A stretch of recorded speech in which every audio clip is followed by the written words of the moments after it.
The Way Home for Wolf by Rachel Bright and Jim Field.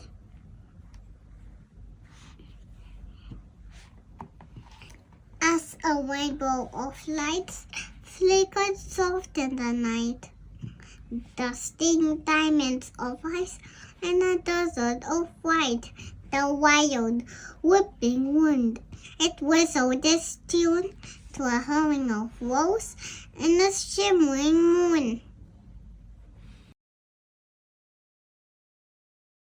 And the loudest, oh! And this echoing song was a wolfing called Wilf at the heart of the tongue. He loved to be felt and longed to be grown. He liked to try everything on his own. Look at me! I am big! I am tough! He would grow once he showed off his strength and practiced his bow. One night, it was time for the wolves to move on. New folks had moved in, and their shelter was gone. So they left right away to find a new cave. They would have to work for it, and they'd have to be brave. "Let's go!" shouted Wilf. "I am ready to lead." "You're too small," laughed the wolves. "Isn't that all we need?" One day, they advised, "You will guide from the front." "I suppose," muttered Wolf, with a huff and a grunt.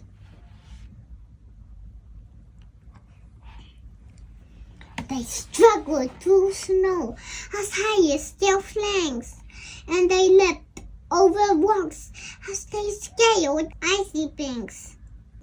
Wolf gave his all to keep pace and keep up, but strong-willed as he was still just a pup.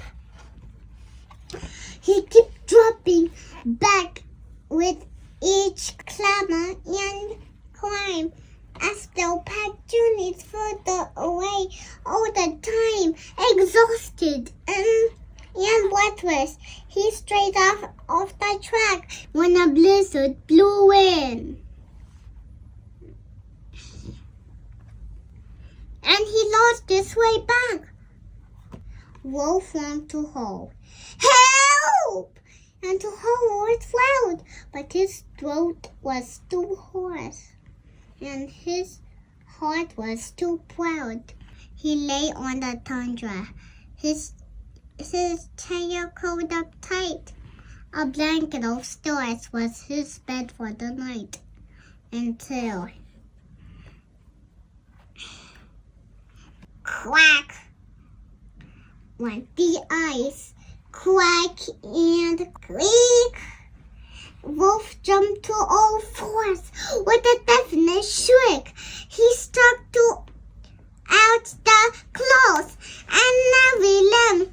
He had to hold on because wolflings can't swim. Then he fell, roaring and spinning. It felt like the end, but was just the beginning. Send somebody down there, he did his scream, and she swooped from beneath like a watery dream. "I'll help you," she called. "Just wait for my horn." A majestic and magical sea unicorn. Wolf's fly washed away, and he stretched out a paw as she lifted him gently back onto the shore. "Don't worry," she sang before dipping her brow. "My friend Mr. Walrus will help you out now." And there, right behind him, a huge, dusky fellow lifted his whiskers and let out a bellow. "To the ridge!" he proclaimed, with his chin in the air. My friend, mighty musk ox, will take you from there. And the wolf thinks of fish and a very wild snort. And their journey was made, and their travel seemed short. And there, sure enough, on the ridge was the ox, who took Wolf as far as his friend.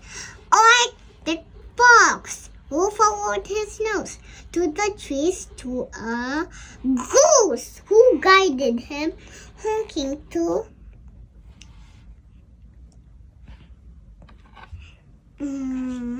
this ancient moose. The moose knew these wilds like no other, so he was steady and true and in pursuit of their goal. And as twilight closed in, Moose sang out a call to a fluttering, tiny fluff bow.